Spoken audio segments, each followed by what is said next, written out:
Dude, you hear something? What? Hold on, bro. Oh, wait a minute. Is that the people?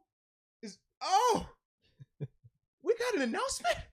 Oh, ladies and gentlemen, another episode is brought to you by Manscaped, and they just actually called me up. I had my little earpiece in, Oh, damn. and they just exclusively just dropped this new Lawnmower 4.0. I mean, we saw the 3.0, Yeah. right? We said the 3.0 was a bad mamma jamma, generational, but they just dropped the 4.0. Oh my God. And today, ladies and gentlemen, y'all are gonna get a little reveal right on air just for y'all, because we care about y'all, and we know y'all care about us. And it's a whole new balls game, baby. That's what it is now. So let's just, while we over here, let's see how we turn. Does it still have the light? It has the Okay. light. We got to have the light because we're tactical. Yeah. Has the Manscaped. Apparently, I could turn the light on. Let me see if I can get this popping on camera real quick. I could turn the light off. Damn. Can I? No, I'm good. I'm good right now. Did I use it? Because I'm. No, it smells good. But ladies and gentlemen, I might bring the beard back. So if you do, just whenever you need a little trim on your trim, I got you, baby. New Manscaped Lawnmower 4.0. You definitely want to get this. And as y'all already know, man, your delicate areas, your twins, the two dangling ones, they will thank you for that. Oh, and I almost forgot, Deke. It wouldn't be a read if we didn't have a promo code, right? We don't do anything without promo codes. So with that's a demand of ours, huh? Absolutely. Use the promo code MOST. Receive up to 20% off on all of your orders, along with free shipping. Love free shipping. Love promo codes. Love 20% off. So like I said, man, use the promo code MOST, and then that way you can take care of your delicate twins, baby. As we transition, man, let's talk a little O-line now, man. We done talked about my man Al. Or is he still our man, or is he like former man ops? I don't even know how we refer to him right now. He's just Alejandro right now. We're done talking about him. So now we're going to talk about what is our O-line going to look like in 2021 now. Does that mean we're going to be arrow pointed up? Or are we arrow pointed down right now, man? What you thinking right now off the top of your head, baby? You know how I feel. I do think we can only get better. And as much as maybe we want to talk about that, our line was so bad last year and we lost some people. Yeah.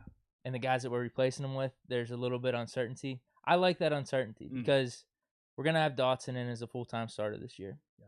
I think he should have played more last year. And I think that contributed to why our line wasn't as good. DeCastro, now I'm just going to give you the positive spin on all this. I'll just be straight up with you here. DeCastro. I love when you do this, man. He's up there in age. But we're going at his age now, too. God, go. I can't be too positive. Let's go. He said I'm going to be positive. He's up there in age now. He's up there in age. But it seemed like he was banged up a little bit earlier on in the season. We didn't hear any reports in the second half. But let's put two and two together. He might have been banged up a little bit. He was just having an off season. Because if the Steelers believed he was washed, wouldn't they have just cut him?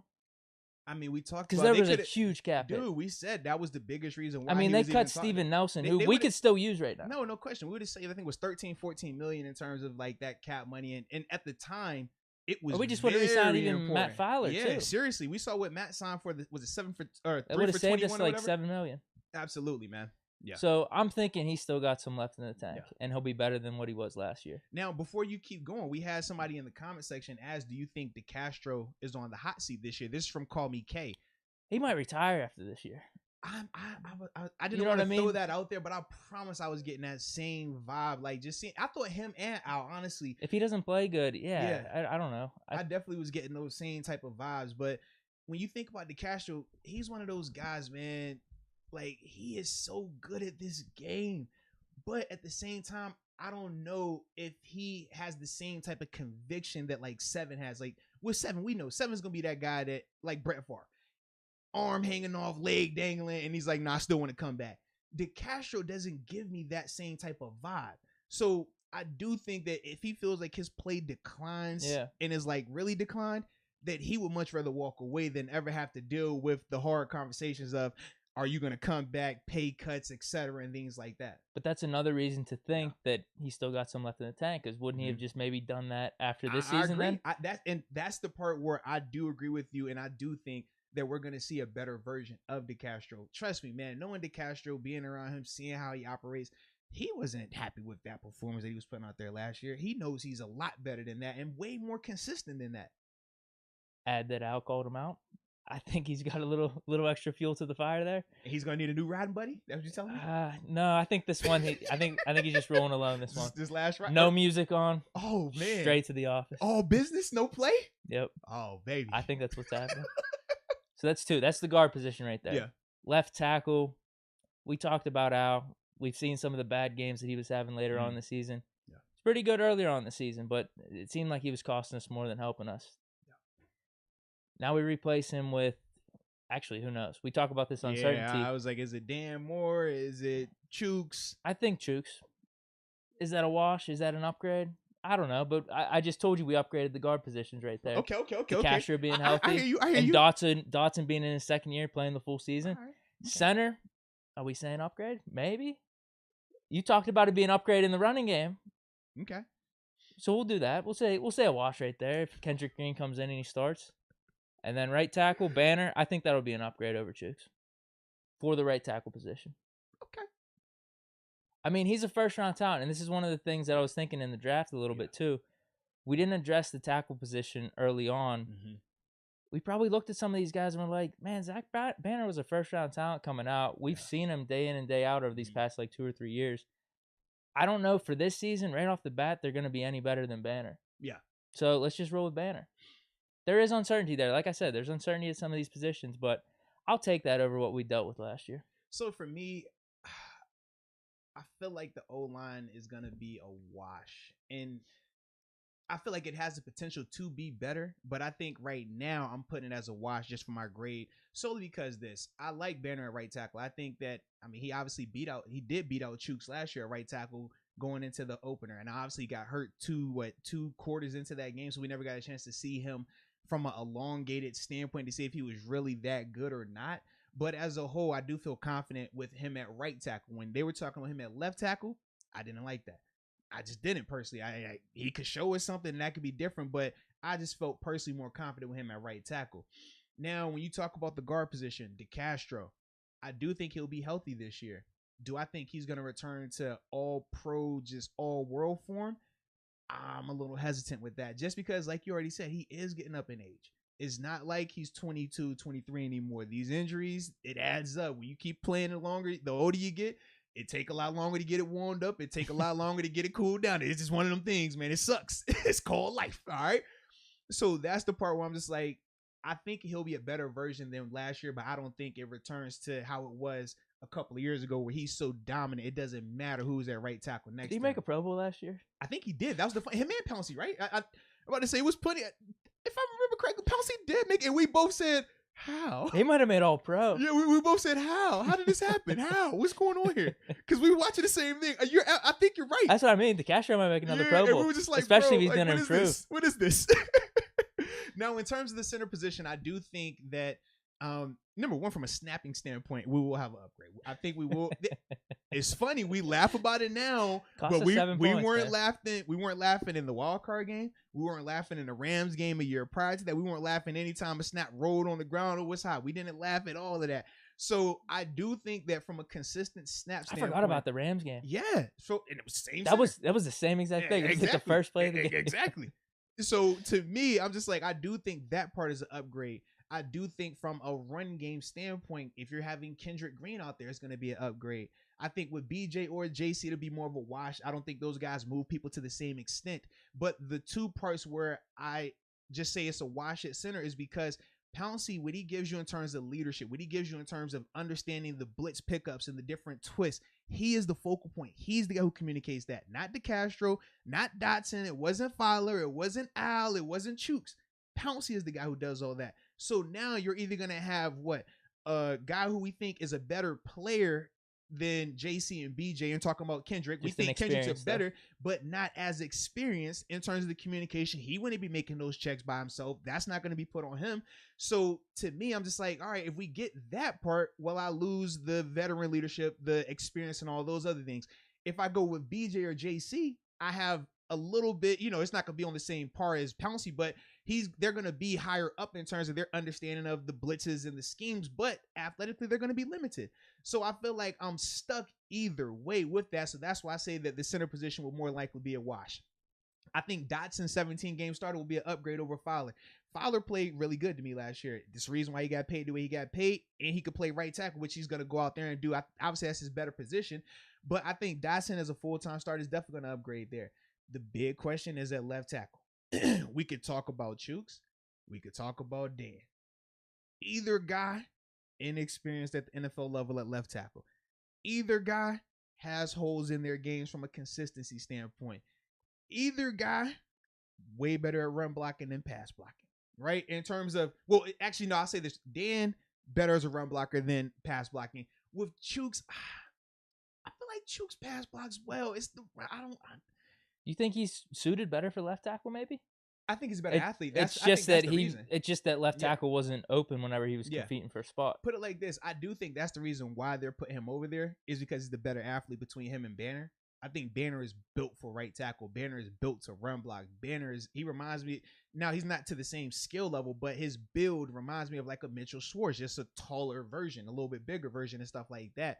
Whereas with Chooks is built for left tackle because he has to be able to dance with those guys. You're typically more of the finesse style at left tackle, which is why Al was perfect at left tackle because you don't have to be this big mauler. Teams are right-handed. When they want to run right. They want to go right. But that means you got to have a stud that can protect this quarterback's blind side. I don't know if Chooks is on that level just yet. So that's, to me, is the part where I'm like, upgrading the run game, sure. I think that either Dan or Chooks are going to be an upgrade in terms of the run blocking than Al was. But I think Al pass blocks better than both of those guys right now as a left tackle, not as a right tackle, as a left tackle. Okay. We've been talking about running the ball a little bit more, though. Well, remember what we said on the last episode? And I think that could help the offensive line a little bit. Absolutely. And two other things to consider. Bringing in Pat, we talked about this last podcast. I think if he's out there on the line, I think he's going to help the offensive line in terms of run blocking and whatnot. And just his presence and keeping the defense in check, questioning what we're going to do, pass or run. That should help. And then in Al's interview, remember I just brought up, he liked blocking for Le'Veon Bell. Yeah. Us bringing in Najee Harris, wouldn't you want to block a little bit harder? We You got would. a first round talent. You would. I don't know. I think he might bring that type of spark. Well, I've heard this because I've talked to a couple. I know it's joking a little bit, but think James Conner. Well, no, I was gonna say inconsistent last year. Benny Snell, you don't know if he's gonna fumble the game away. Well, this is the thing that, without taking shots at former Steelers or current Steelers, this is the thing in terms of just the different styles, right? With L. Bell, fun to play with because of how dynamic he is, but I heard it sucks to block for him because you never know when he's hitting the hole, nor do you know which hole he's gonna hit. So instead of you typically having to hold a block for 2 seconds, you got to hold that block a lot longer, and that's why we saw Le'Veon start to struggle when he left, and he wasn't with that same style of line that could hold their blocks for that long. So that's that part of it. But in terms of just Najee, though, I do think that him with this old line, some type of spark. I don't know. It's a good combo. Man, whatever they need to be motivated, if they need to go to Willy Wonka's chocolate factory and find the golden ticket, I don't care. There might be something just knowing we got this. You dude. know what I mean? He's gonna get the ball 300 times this year. He's gonna help carry us this season. Whatever they need to do, as long as he's consistent with it, I think that that's going to be the better part. I don't think that it was a James Conner or a Benny Snell issue. I just think when you don't have your it's nothing against those individual players. Yeah, when you don't have your main guy, it's hard. You have to play off of each guy, and their styles were different. And then you throw Anthony McFarland in there. That's another style. Whereas when L. Bell was here, it was L. Bell. Even when L. Bell went out, it was just D'Angelo. So we never had to worry about, okay, it's going to be this guy on this series. Then it's going to be this guy. Oh, he's more of a scat back. He's more of a power back. Oh, he's more of a patient back. And now you're just trying to figure out, well, how do we block for these guys? I think that part is definitely going to be a benefit to this O-line. Yeah. So you're saying wash, but you're leaning. I said wash, but I think they have the potential to be better. The biggest hang up for me is just the pass blocking. I don't know what that's going to look like, especially at left tackle. A lot of that's going to come down to Chooks. Absolutely. Or Dan, right? Because Dan is a true left tackle. Now, people have mixed reviews on him because it's like, well, he's a 3-year starter in the SEC as a positive. But then they say, well, he's a 3-year starter in the SEC and wasn't a first-round draft pick, wasn't a second-round draft pick, and they use it as a negative. So you can take it however you want to take it. That's why I don't give you that. I just, we'll have to wait and see. Man. Yeah. Yeah, I think it's only going to be better. I hope so. I need it to be better. But I do think that I got a starts good with the feeling. mentality. I though. got a good feeling this year. That starts with the mentality. You always have it. You told me last. Was it? No. Yeah. No. Last year was 16-0. Was last year 16-0? No. Last year I said 16-0. Yeah. The previous year you said 15-1. Yeah. 15-1. That's what it was. 15-1. This is after we lost like AB and Bell and stuff. Absolutely, man. Yeah. All right. I always am hyped coming into the now, season. I did ask the people in terms of their thoughts if they think the O-line will be better in 2021, right? Now, we have been getting a good amount of reviews that sound a little bit like you too, man. I like this right here. All right, so Nick M says O-line will have more potential at least. I do agree with that. Jaden says, yes, 100% the O-line will be better. I think this is Brady. I don't know how to say your last name. I don't want to butcher you, baby. But he says O-line play will make the difference between last year repeat and growth and possibly a Super Bowl. I do agree with that. If this O-line can block the way I think run blocking is going to be fine for them. I think that's going to be the first major upgrade. Then from there, I think it falls to philosophy. Are they going to be content with running the ball that frequently? Are they going to be content with being a smash mouth group, or are they going to want to be a pass first unit? That's going to be the difference. We can be balanced. No. This is what I mean. In terms of, we say that, but balance is never 60-40, right? Excuse me. Balance at best is 60-40 in the NFL. You're never going to get 50-50. But the problem, what I'm saying is this from a philosophy standpoint, 30 passes or less. I personally think 25 or less is the number. That's the magic number. Anything over 30, I feel like this offense is not going to work. I don't think this line works if the passing attempts per game are over 30. That's where Ben was wrong last year at 30. It's too much. I think that has to come down. That is philosophy, both on the coordinator and on the quarterback. We know the coordinator calls the calls. We know the quarterback has full time at the line of scrimmage. If it's a run play, Ben allowed it. If it's not a run play, it's because Ben did not allow it. It's that simple. So that, to me, is going to really dictate how good this team could be and how good this offensive line could be, man. I'm kind of hyped, actually, though, because if you think about the passing attempts, a lot Mm-hmm. of them were those short passes. Yeah. This was a completely different style of ball that Ben played this past season compared to the rest of his career. Yeah. I think maybe he sees some of that, and he'll say, man, I could sprinkle a little bit of that in. Yeah. We increase the run game a little bit, too. Get back to a little bit of the deep ball, too. Like, there could be a really nice blend for this offense coming up. I agree, man. Really could be sick. And it looks like, man, a lot of people are excited about it, man. Let's see. Wait a minute. Men do comment like 3 times in a row. All right, so first, this Sima the producer, or Samada the producer. Bro, these names. It gets a little wacky at times, ladies and gentlemen. But Samada the producer ultimately says, I don't think they'll be better. I think they'll be average, but better at running the ball. Nick thinks that Chooks is athletic enough at the left tackle spot. Kevin says, I got a good feeling with Deke too. I was like, all right. I appreciate it. Shout out. All right. Then Ali says, not really. Doesn't think it's going to work, man. All right. Let's see. Yeah. I like that. And back to Sima the producer, or whatever, however I'm saying that name, butchering it, I know. But they also said that the years that they won the Super Bowl, they were a run first unit. They weren't this pass happy, just throwing it. Which, Yeah. We could be fine, man. We could be fine. I have a good feeling. Absolutely. And then Kevin, shout out, he just agreed with what I said, 20 to 25 attempts, man.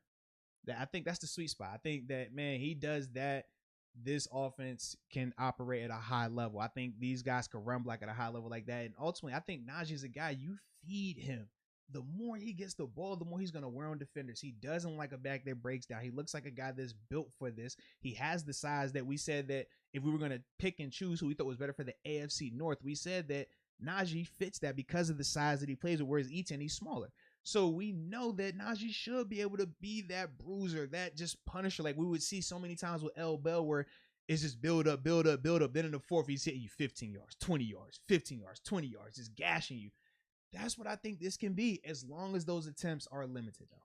Well, from a passing standpoint. Yeah, I was going to say, well, you give me this, that depending on the game flow, we got to be flexible with that. Like, crank it up to like 40 if we're down. You know what I mean? Like, you're saying the mindset going in, let's just try 20-25, have this nice balance because attack. This is the thing. The first 5 games, that was the mentality. And you think about the first 5 games weren't blowouts. They were extremely close. We talked about how sometimes we felt like, man, are we playing down to the competition? Are we not as good? What's going on here? But we were a very effective and at times exciting offense. Then we had the first half of Tennessee and the second half of Baltimore, and that's when the shift happened. that's when it became, I don't care what the score is in the game, we're coming out to throw the ball. And that's when we saw this shift also happen where we got drastically out of balance. And it was about a week or two before teams caught up and said, okay, well, this is how we're going to play since this is how you guys are going to operate offensively. You're not even thinking to run the ball. And that, to me, can't happen. But it wasn't like, oh, man, it was an injury or this or that transpired to make it shift to that. It just happened after those 2 games. So that, to me, is the big part. We talk about the philosophy. If you come in like that end of the season mentality, this is not going to work. But as long as you keep it like the beginning of the season, them first 5 to 6 games where we were very balanced, we had 100-yard rushers and it was never the same guy. Think about that.